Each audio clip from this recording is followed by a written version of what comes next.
Hello, everybody. I'm Grayson, and this is the Crash Out. This is Chris. Say hi, Chris. Howdy, y'all. And this is Jaren. Say hi, Jaren. Hello, we're back. We're going to be capping off today's discussion with the Super Bowl and Kendrick Lamar's performance in it. Chris, you want to start us off? Yeah, I thought it was very beautiful, very powerful too. As all of you guys know at this point, I am a massive fan of Kendrick Lamar through and through. I've been listening to him ever since even 2021, 2022. That's when his first album out of his hiatus, Mr. Morale and the Big Steppers, had been released. So I was pretty hyped to watch this for sure. But yeah, so I also watched his 2016 Grammys performance ahead of time because one thing with Kendrick Lamar is that like you're going to get a show for the most part, especially in regards to like big stages such as organizations like that. Very political in his discourse, in his albums and everything. So I was just really excited, and I thought like all of the allegories, the messages, the analogies, and everything that was displayed during the halftime show to be amazing. So, what'd you think about it, Jaren? I thought the dance with what's her name? Oh shit, I forgot her Serena name. Williams? Yeah, Serena Williams. Yeah. What? I saw a bunch, like a good amount of people talking about it and just hating on her for doing it. I cannot remember who said this, but someone was like hating on her, basically saying, if my wife did that, I'd blah blah blah blah blah. And her husband actually fired back at him. I thought that was pretty cool. Well, you know the backstory of that, right? Yeah. There's like two different sides to it. Not Yeah, only yeah. was Serena Williams Drake's ex-girlfriend, but also she participated in I can't remember which Olympics it was, but she did, and like she crip walked, or it might not have been the Olympics. It was like some sort of tennis court match. Regardless, it happened, and she crip walked sort of as her like victory after she won, and the internet was set ablaze over that for some reason. And I think that's just like says a lot, sort of about like sort of white America having like this much disdain for black displays of excellence. I thought He it was was funny that they were still representing hating on her, even though Uncle Sam was quite literally just using satire comedy to characterize all of the people that hated on her before, and they just fell right back into the same trap. I thought that was pretty funny. Now we're talking about Serena Williams. Where was she? What do you mean? Like, what was she? Was she at the Super Bowl? Yeah, no, she was on the halftime show. Like when Not Like Us was being played, she was actually crip walking. Like the camera cut to her say like one or two times, and you can see her crip walking. Oh. She's from Compton too. As I said, she was Drake's ex-girlfriend. She, set the internet ablaze because of her that's crip beautiful. walking, sort of as like a victory lap, because white people just hate black people, showing their success in, vibrant ways, I suppose. I'm sorry she didn't Yeah. do the snorkel or something like that. Some bullshit. Like it's weird. They have like it's such a strange way of perceiving, civility and whatnot, and sort of just like that way of being, normal. Oh, you have to act normal and professional after winning a game, such as that. Yeah. I mean, I don't know about y'all, but like we play badminton very regularly. I'm not professional in the slightest No. whenever I win. No. So, yeah. But yeah, on to the of course the biggest part of the show, the topic of Uncle Sam being representative of America, the music industry, white America, everything in between. I thought it was beautiful.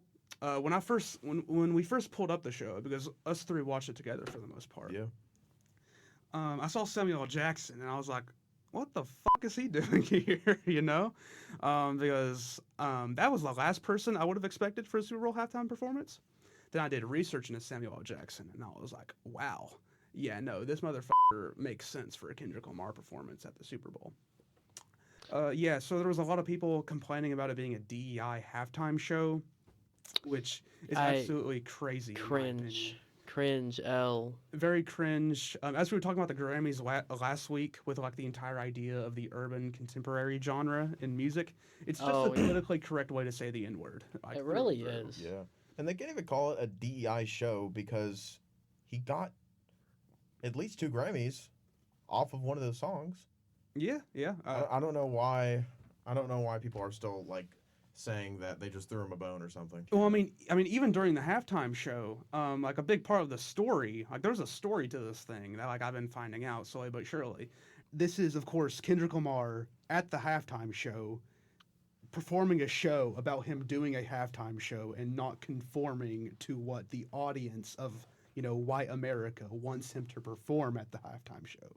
And I find that just to be so meta, because like. He very explicitly picks, songs off his newest album, GNX, which of course has a lot of hits off of it, but he doesn't play his most popular hits, such as Money Trees, Poetic Justice, Backseat Freestyle, Yeah, King Kunta. Not stuff that the white America would usually overhear on the radio. Yeah, and like he even said that like even with like Squabble Up, for example, which is like sort of a West Coast like anthem at this point. Squabble Up is literally like a dance or like a term just sort of like, in the Compton for like fighting.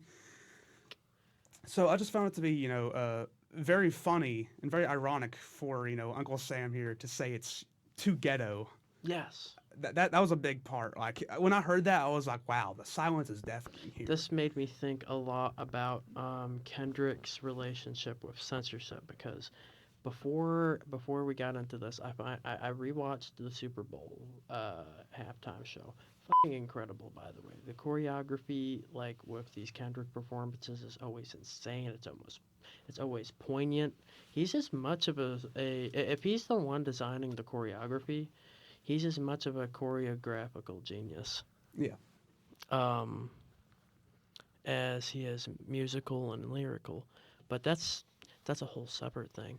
There's another thing with censorship that goes back to the Grammys in 2016.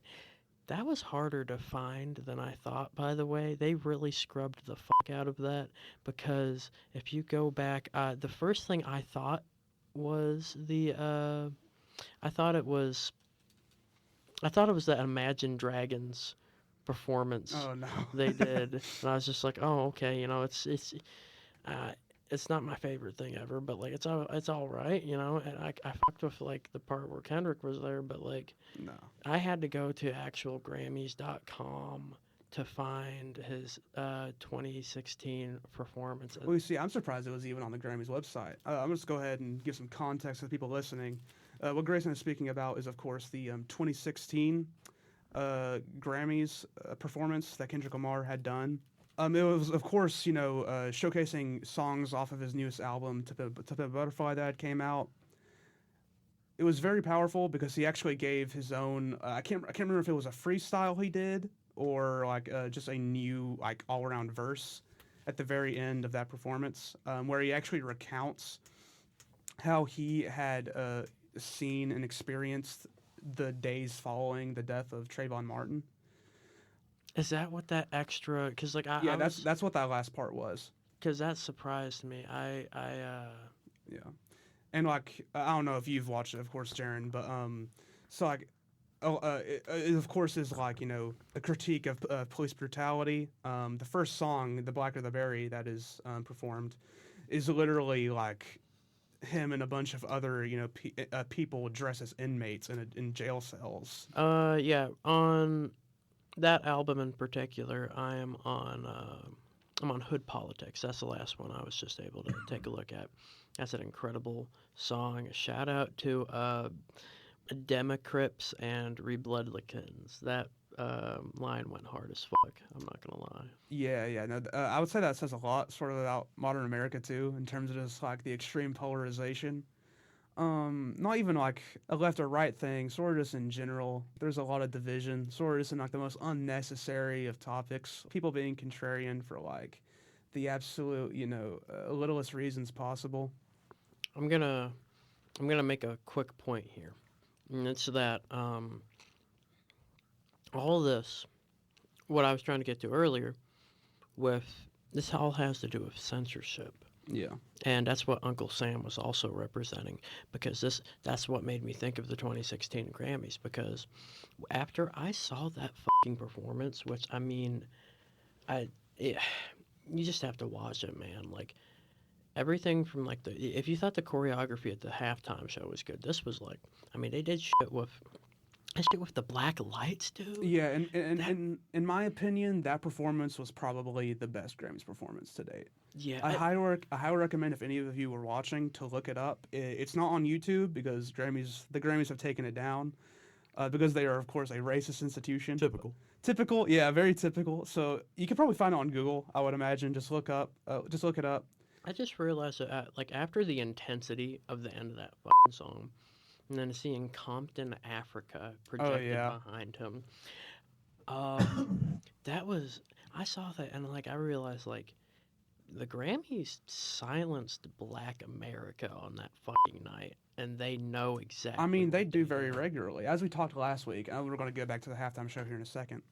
But as we were talking about last episode, the Grammys have literally openly stated through their committees that like they do not choose to give the awards to like most black artists such as Kanye West and Beyonce, just for like, you know, the dumbest of reasons possible. I can't remember which interview it was, but it was like, I think it was because of like the civility thing, as we were talking about earlier, sort of with the halftime show and the idea of like, you know, the entire urban genre in contrast with like the actual audience of the Grammys, which at that time, I would say like early 2010s was mostly like, you know, more older generation.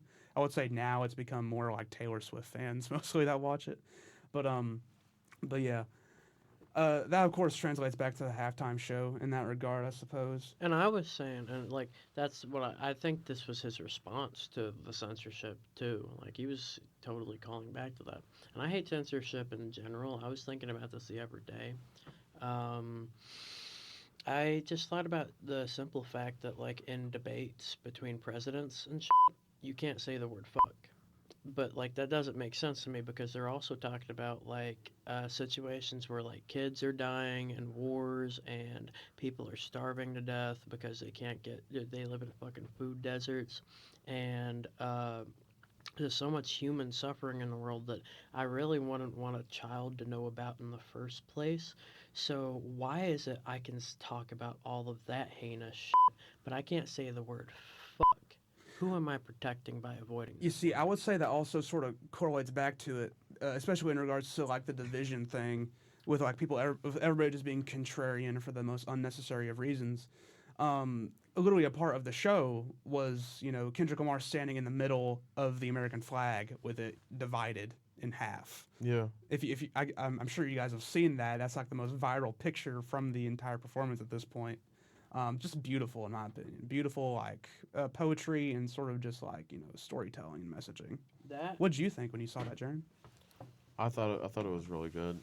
Yeah, I will say a lot of the contrary issues or contrarianism, it stems from just like social media and all of their algorithms have been designed quite literally to just see what stuff we are most likely to engage in, and you know that could easily be, wow, I really hate this issue that you just showed me, even though it's very small compared to, I don't know, people dying and stuff like that. And that's kind of what's created the divided America, is that we're all being controlled by these narratives and like all these little issues. They've been able to basically make them humongous in our eyes because of those systems. Yeah, I would say that like a lot of that is also sort of like is another point that Kendrick Lamar is sort of trying to tell in this performance as well, especially in regards to like the entire idea of the revolution going to be televised. You picked the right time with the wrong guy. Yeah. Which was a very powerful, you know, first line to the show, might I add, and sort of like, you know, how this is, you know, more or less a revolution, and like the last song is literally, you know, TV Off, which is one of my favorites off that most recent album. Like the last words are turn your TV off. Like, okay, you watch this show now, you understand that America is divided. Yeah. Turn your damn TV off And and do go some out shit. and actually do some shit. Yeah, go do some shit. I was half tempted to actually turn the fucking TV off. Oh, in actually, front no. of everybody. That's what somebody did. The Super Bowl lost like 1.1 million live listeners and watchers right after Kendrick Lamar's halftime show. That's fucking I actually incredible. really like that. Yeah, I really know. Like that. That's bad. And it's just crazy because this man, this halftime show, might I add, outstreamed Michael Jackson's. That's pretty damn good. It's now the most watched halftime show in the entire United States. I think it's one of the most watched events in general in the entire United States. And I just find it, very honorable to go on to like the biggest, stage on the entire world and just give like, the biggest form of protest you can possibly have. I don't know if you guys saw, but there was also that one clip of the person in the background, waving around the Sudanese and Palestinian I flag. saw that. Yeah, Oh. you can even Think see that- that in the actual show itself. Now let me ask. We were like talking about this with Kendrick a while back. Did he approve of that? Did he Did he get that put in there? Because this is all very coordinated. That's the question. I do know that person was like subdued by like you didn't see it on the camera, but like there were people like from the stands that were just recording the event, and you could see that person get subdued, and apparently by like security and whatnot. Oh. I believe charges were levied against them, but I think they were dropped. I'm not for sure. I'm pretty sure that. Regardless, that was a very honorable thing to do in my opinion. Mm-hmm. But yeah, more or less, I think that's the chunk of the Super Bowl halftime show covered. There's of course the massive criticism, unnecessary in my opinion, that people are levying to it on Facebook, saying that it's like too political and like you can't hear what this guy's saying and everything of the sort. But I guess on that note, since we were sort of already talking about it in terms of like Gaza. One of the biggest stories, I would say, of this week in terms of the political world has been, of course, the Gaza Strip and, I would say the lessening of, relations in terms of ceasefire as of recent. Have you guys been keeping up with this at all? I remember I'm trying to remember, but the deal that Biden and Harris made right before Biden left office. Yeah, there was a ceasefire that was made, of course. As of recent, though, that ceasefire has been faltering and on the verge of possible collapse. And I would say it mostly has to do with Donald Trump and his recent comments that in terms of leveling out the Gaza Strip, everything of the sort, rebranding it. I'm pretty sure that's what he said. Wait, I thought he was just doing that shit with attempting to do that shit with the Gulf of Mexico. No, that's just a renaming. That's just performative shit. This is like actual policy making shit that this is happening in the Middle East right now. And he plans to rebrand a nation like he's the fucking CEO of it. Well, according to these people, Gaza and the Greater Palestine is not a nation or a state to begin with, so they have no need to really respect it. Yeah, according Even to though Israel and Trump. Yeah. But even though Gaza's been like a nation since Well, it depends. I mean, in terms of how you define nation, of course, I would say they should be a state. I support a Palestinian state through and through. Yeah. It's been of course getting worse and worse as times progress. You'd rather say something? I didn't mean to cut you off there. Well, I was just saying, and I was kind of interrupting you. It's fine. I was kind of saying that it doesn't really surprise me what's happening with Israel and this ceasefire faltering because, I mean, we've been seeing the same shit happen for like a century, man. Like, it's what they always do. Yeah, since 1948. It's been sort of nonstop. I've been talking to, I think I've talked to you guys about this plenty of times off camera, and sort of just in general with a lot of the people, in our lives. This has been happening since 1948. Like, constant back and forth. Zionism is, of course, the project to construct an Israeli state. Typically, with no actual, knowledge or acknowledgement of the people that were originally living in the space in which they were trying to occupy to build an Israeli state. May I add a bit of like religious context too? Yeah. Not I'm not really I'm spiritual, but I'm not really religious. Yeah. But I think, and my friend told me this a while back, this adds incredible context to it because, like, as you know, religion, faith, like, wars have been fought, so, like, shit can get so charged. According to scripture, I can't remember what specific scripture it is, or maybe it's all the scripture, but according to scripture, like, the Palestinian people are literally like the descendants of Jesus Christ. Yes, that's another thing too. Like, if we're being like actually like dead ass about this, okay. So where was I guess this is like a quiz now. Where was Jesus Christ born, guys? Nazareth. No, Jesus Christ was born in Bethlehem. And where is Bethlehem located? Do you guys know? Israel.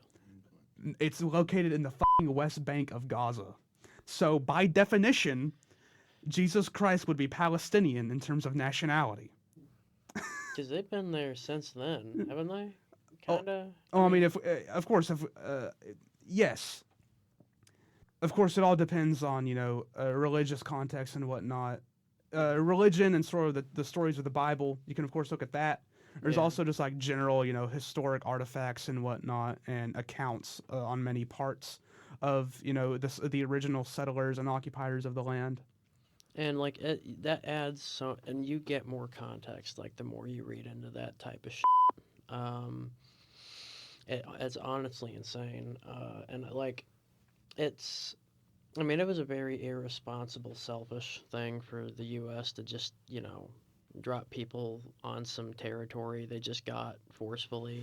Well, you see, this is the official plan. So this is sort of what Israel is. Like, Israel is sort of the American like dream or paradise that people. This is in quotes, by the way, guys. It's sort of the American paradise that people in the Middle East can go to. Like, in a sense, like, look, it's, a very democratic, democracy-driven sort of land. We should go there and whatnot. It's very tourist-driven. There's, big, staples of, American democracy as we, define it here in the United States, such as, McDonald's and shit like that, because, Americans have no concept of what democracy actually is. So they sort of want to do that in terms of Gaza, I would say. And I believe Trump said that we can move them somewhere else in terms of, the Palestinians that had originally been living there and sort of dealing with this occupation and genocide for decades now. I mean, that term alone, we can move them somewhere else. Like the other people in history that have, performed these sorts of things. Definitely does not want them here. I can assure that. Yeah, did you hear about that in terms of the moving them somewhere else, Jaren? No, I have not heard about that yet. It's pretty crazy in my opinion. Also, is it safe to say that, like, I know this conflict has been going on for a hot minute, but is it safe to say that nothing was actually, like, really covered of it worldwide until a bunch of white people got kidnapped? Oh, yeah, you see, this is the thing, because, I've been in politics since 2020 now. This is how long I've been in this shit. So I've been seeing, like, the Free Palestine, like, movement go in waves, bro. I saw it in 2021, and I saw it in 2022. And then, like, I believe it was in 2023, if I'm not mistaken. I think it was, yeah. That October 7th happened, Yeah, of that's course. 2023. In response to, just the constant, occupation that's been going on since, 1948. So I'm just like, this is so, like, unbelievably performative, guys. I mean, like, you see these videos of these children being beheaded and massacred. You see these videos of, villages and schools being bombed for, 2 years straight. But then as soon as, Israel is then, hit with an airstrike, which of course I do condemn, but regardless, as soon as you see the white dominated state, be hurt or harmed, you're like, oh, now I care about it, I just find it to be very performative in my opinion. Yeah, it's fucked. It's I mean, it's just like you said, they've been massacring it's colonization. It's by definition, Israel is a settler colonial state. Yes. I view it kind of like how colonialism spreads as a disease, and we're one of the progenitors. Like that is a that imperialism, that colonialism that we developed as a nation that put us where we are now on the world stage. That colonialism descends down in the way they treat other nations, and I think this is one of the primary examples. A colony created by a colony state.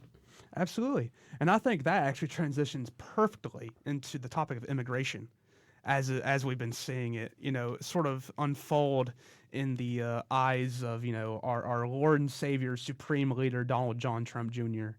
And sort of how he's been, sort of organizing and structuring this sort of the entire conversation around immigration being a threat to American ways of living and everything in between, saying that the immigrants are taking your jobs, they're murderous, everything of the sort, they're criminals. So let's start on that, the criminals thing. Okay, the FBI, all right, the FBI being one of the most, I would say, anti-migrant and sort of just generally pro-U.S. status quo government organizations of all time, has even said on record that there is 99% no proof that migrant crime exists in the United States. And they're a bunch of goddamn feds. And they are a bunch of goddamn feds indeed, which I just find to be fucking crazy, bro. Like, the FBI should be defending you here in theory, but they're not. So, like, how are you still saying this bullshit? And how is America believing it? Why not just fire him? That's kind of what he's been doing. Yeah, no, that's fair. With most of his political enemies. Yeah, Jaren, actually it reminds me of something that's been going on in Tennessee. I believe it's in Tennessee. The issue of sanctuary cities and, public officials and public servants being in opposition to the Trump administration in this regard. And how, Donald Trump is swearing to prosecute them to to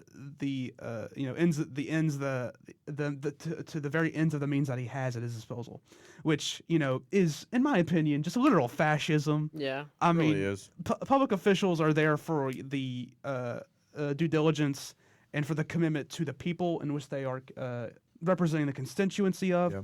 I think I remember a certain funny little mustache man in history that did the same thing whenever people disagreed with him. Yeah. Yes. You see, like, I just find it to be crazy because, I don't like Joe Biden. I hate Joe Biden, quite frankly. But everybody, like, during his administration was all like, oh, he's making this, committee of, like, battling misinformation or whatever it was called. And it was like, oh, this is the Ministry of Truth. This is so 1984 George Orwell. And I was like, bro, this man literally just doesn't want people to, like, be, constantly talking about how the MMR vaccine causes autism, bro. That is very tame in comparison with wanting to prosecute people, political opponents to, like, to near incarceration just for disagreeing with you on the issue of immigration. Yeah. And we've seen him either fire or prosecute, as you said, anyone that gets in his way. We've seen him quite literally dismantle the systems that are literally meant to keep the executive branch in check. Doge, exactly. Like, absolute dismantling of it. And I hate that I have to call it Doge. I'm just going to say it. Like, I hate it so much. What's it actually fucking called? So it's a government committee, as we talked about last week. The Department of Government Efficiency is its official name. Acronym Doge. I hate it. But yeah, that reminds me especially of the Department of Education in particular and how they're trying to dismantle that too. That's a whole thing, yeah. Which is a whole thing unto itself. Us three, we're college students. I especially come from Eastern Appalachia, Eastern Kentucky. There's currently flooding going on there. I'm really, scared. I'm really hoping my family's okay and everything of the sort, friends and family. I did get in contact with some of them. They are doing all right. But a lot of us depend on food stamps, and food stamps is very at risk of this shit. Because government efficiency, they want to cut as much as they can. Pointless government spending when this is food stamps. This is HUD. This is Section 8 housing we're talking about here. People need this to live. Yeah, this isn't just any money laundering scheme that so many people are claiming that they're uncovering when looking at money spent by the government. And it just makes me so mad because, guys, we can't keep doing this because, I come from Eastern Kentucky. It's a very Republican area, very Trump heavy area. Okay. We can't keep, voting for the same people that, outright have been saying and committing to wanting to dismantle the social safety nets that keep our area afloat to begin with. If we didn't have food stamps over in Eastern Kentucky, if I didn't even have HUD when I was young, I would probably be like a completely different person. You get what I'm saying? Yeah. Like, we need this. We can't keep hurting ourselves by voting for these people. And that's why, like, I've constantly been saying that, mutual aid and grassroots fundraising sort of in that area is, like, so necessary. Because because the thing about Eastern Kentucky that nobody realizes is that it's a very progressive area. If you know what you're talking about and you know how to say it, it's a very progressive area. They're very economically progressive. They love food stamps. Some of my cousins even want, more food stamps. And I'm in total agreement with you here. A lot of them are in favor of universal health care, $15 minimum wages and whatnot. So I just think, we really need to work on sort of these attitudes we're having here, in my opinion. Yeah. And I feel like that is a lot that can be discussed in terms of probably a future episode where we talk about the Democrats and like why they are just so unbelievably pathetic. But yeah. No, it's very aggravating. My bad. No, it's all good. I kind of interrupted you anyways. That does remind me of a point. A lot of things that they try to talk about when they're thinking of either policies or stuff that they want to dismantle federally, such as like laws or anything, they basically always say, leave it to the states to decide. And I just want people to imagine if there was a model where tax dollars only stay within the regions that they go to, like that. Some regions would just not be able to function financially. You see, and that's an amazing thing to discuss there too, especially in regards to like poor areas. Eastern Kentucky, of course. If it wasn't for Governor Andy Bashir, who we currently have, like we would be fucked because like quite frankly, in terms of economy too, especially, even with the newest tariffs by Donald Trump that's been in place. You know what Canada said in response to this? Canada's main point of opposition here and their main strategy is to place tariffs, but specifically on red states. Like, bro, we're fucking ourselves, quite frankly. We are fucking ourselves. And like I don't want us to keep doing this because I hate to see, my home where I come from, where I love Eastern Kentucky. I love Appalachia. I don't want to see it like this. Yeah, you know what I'm saying? You don't want those kind of practices, or I don't even want to call them I just want to call them pushback because, we're doing it to ourselves at this point with all that stuff and Trump and such. But we don't want that to happen to where it's basically pushing companies out of red states in that kind of situation where the economy just goes to complete shit. And like the thing is that like red states, the economy is fairly shitty to begin with. Yeah. Like blue states have a much higher GDP and much more flexibility in terms of what they can do in terms of state spending. Exactly. So like the idea of letting the states do it, we are fucked because we are a very poor state. Yeah. The Kentucky in particular is. If you guys don't know, those watching, we are from Kentucky. A very poor state here. If it wasn't for government spending from the federal side, we would be fucked. Yeah, exactly. And back to my point, what I was saying, where leave policies up to the states, leave funding up to the states from their own tax dollars.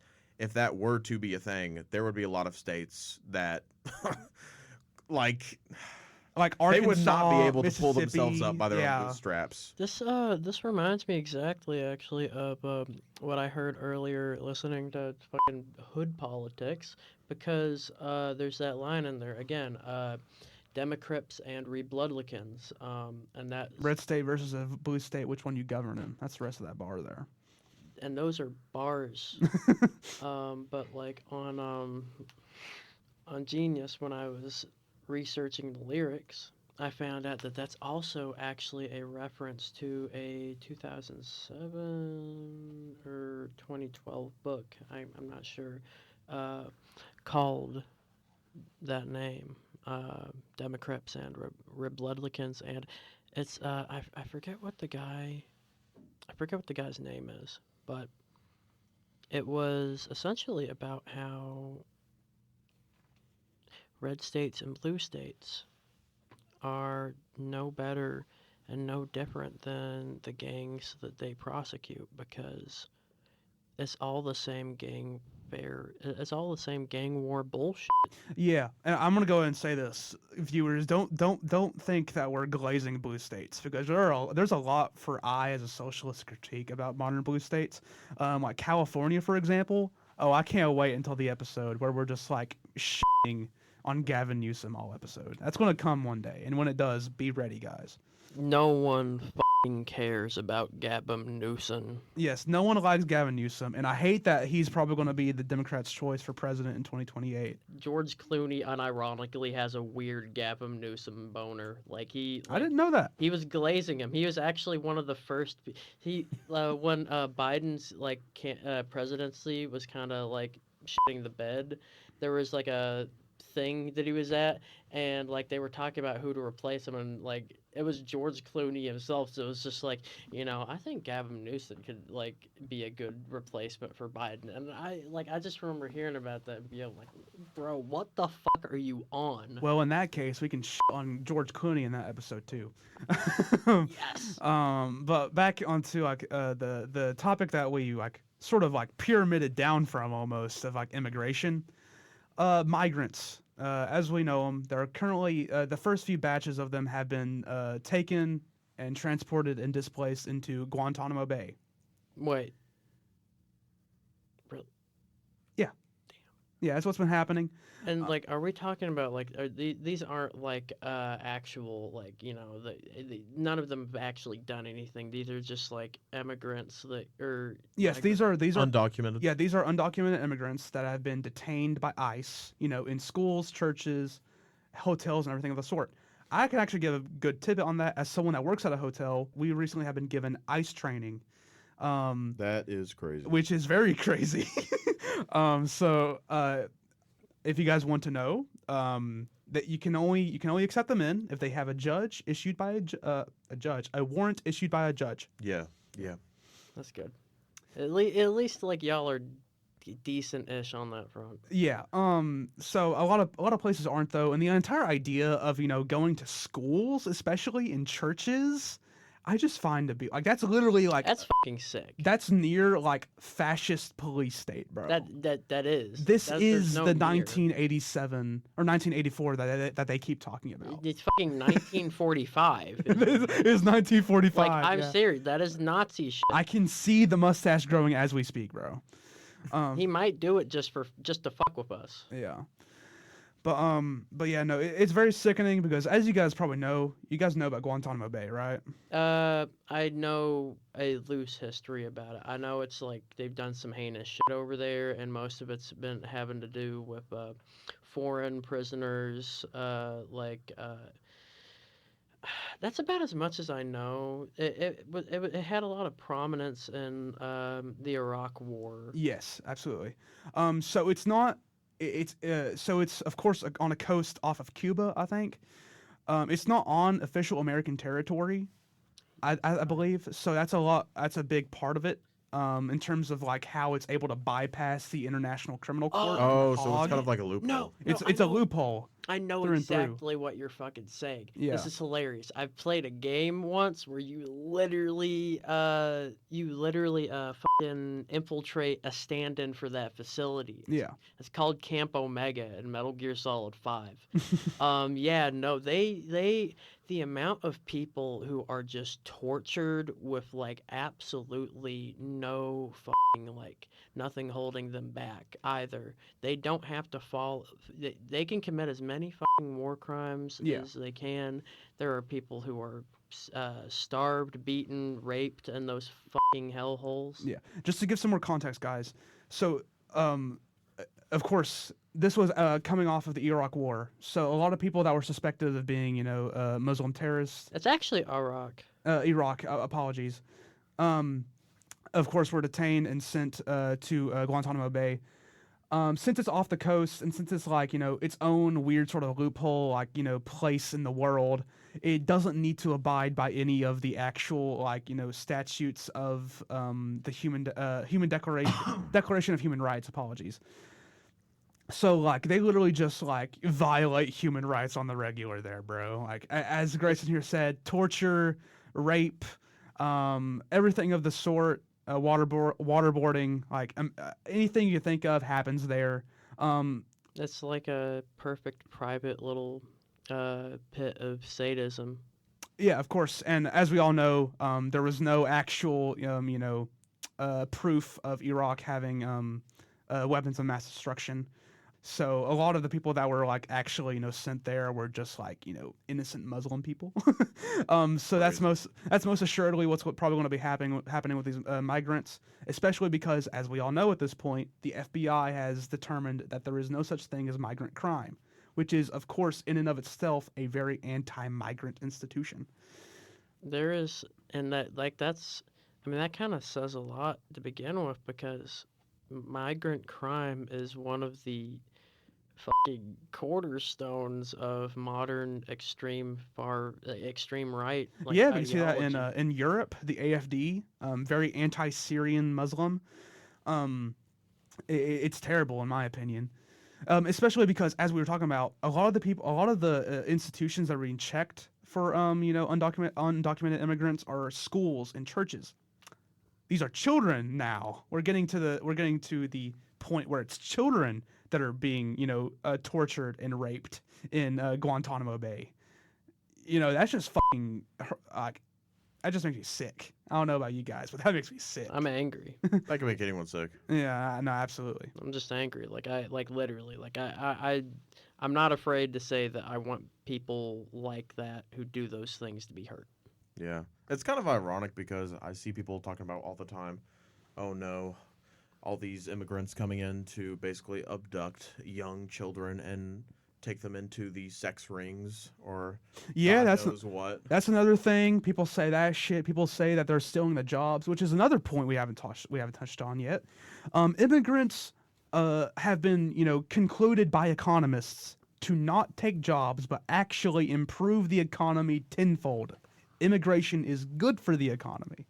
There isn't a single economist that will tell you otherwise. I swear to you.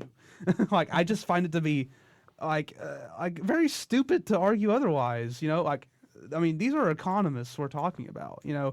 Again, I'm a socialist. I would most assuredly disagree with these people on a lot of actual issues, but when there's something we can agree upon, you should know that this is probably something that's fairly true. I feel like that's bipartisanship, if that concept even exists now. That does not. Which it does not, but yeah.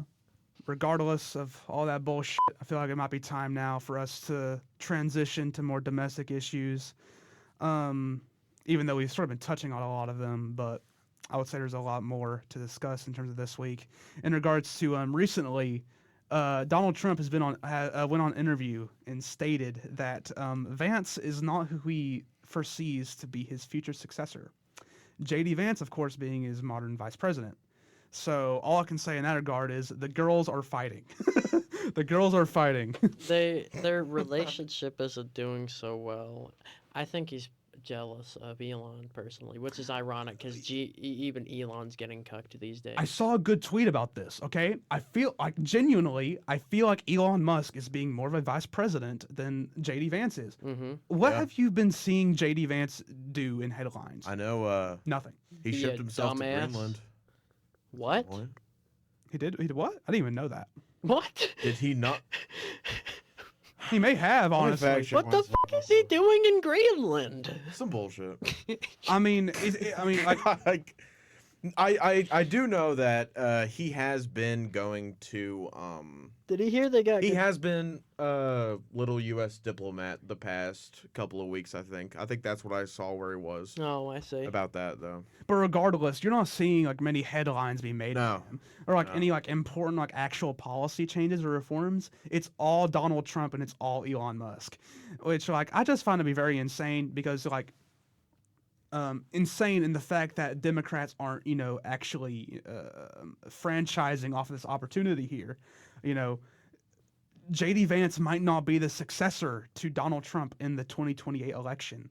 Please actually talk about this and talk about how, we can probably, find a way to get a good candidate that isn't Kamala Harris or Gavin Newsom in 2028 to easily pummel the opponents. In my opinion, if the Democrats do it right, the 2026 and 2028 elections will be the easiest elections in the entire 21st century. Think of why. But they have to. But they have to actually put effort in. They actually have to be smart. Yeah, and they have to play their not cards be right. pathetic. They have to lay their cards right. enough exactly. of the civility politics. And enough of the bullshit. civility politics bullshit, too. Like, respectability politics, especially when, the other side is, taking away, the rights of transgender people as we speak, is insane in my opinion. That's why I really liked Tim Walz. Tim Walz, if you guys remember, was like literally on social media calling Republicans weird. He was like, these people are weird. I was like, bro, I like that shit.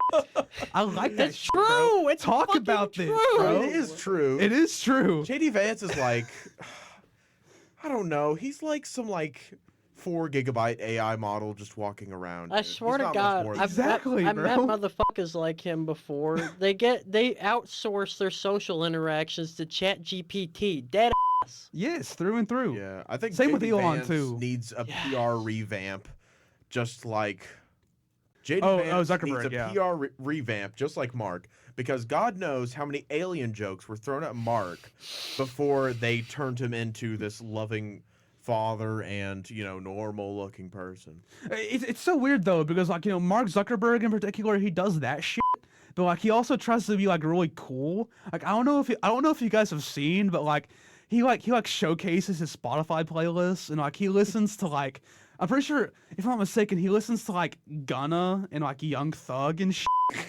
If I'm not mistaken, he also went on not the Young Thug podcast, the Joe Rogan podcast, which is really fucking funny, bro, because Mark Zuckerberg is presumably listening to Gunna right now. Yeah, I remember seeing a clip from that podcast, and poor Mark, bro, he was trying a little bit too hard with that PR training. He proceeded to talk about how amazing it was to know how a conversation works.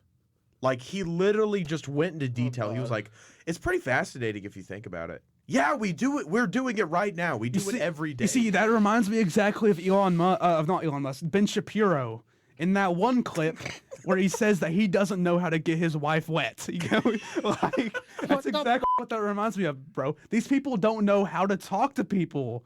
They are these people are weird. This is why I like Tim Walz, bro. Call these people weird, damn it. Yeah. So I think finally we could probably end on the entire issue of Donald Trump, failing to follow the order set by the I can't remember the name of the judge. It was a federal judge, one in particular, not the Supreme Court, because there are many federal judges. But one of them ordered that Trump has to unfreeze federal spending. As you guys maybe know, as we've been talking about, honestly, Trump, froze the spending of Medicaid, food stamps, SNAP, Section 8 housing, everything in particular, Whole bunch of Medicaid. stuff. Yeah, I think I already said Medicaid. Affordable housing. Well, affordable housing too, but also more importantly, Section 8 housing. My dad literally is in affordable housing right now. Yeah, as I said, without HUD, the Department of Housing and Urban Development, which gave me and my family low affordable housing when I was younger. If I didn't have that, I would be fucked right now, quite frankly. As I've been saying many times over. I've been on that SNAP's budget before too. Absolutely, yeah. So of course, the judge said, okay, this is very cringe. You shouldn't be doing this. People live off this shit. Unfreeze it. And then Trump sort of just, didn't say anything, which is sort of like the weird thing about it and very problematic. Like, bro, the judicial branch acts like a check on you. If you don't listen to the checks that are being, balanced in this sense towards you, you're literally just, easing us more and more towards an authoritarian, government, which is what the United States is not supposed to be. Especially if we were going to be an authoritarian regime, I would much rather it be under anybody besides, the modern day fixture of the Republican Party, quite frankly. So yeah.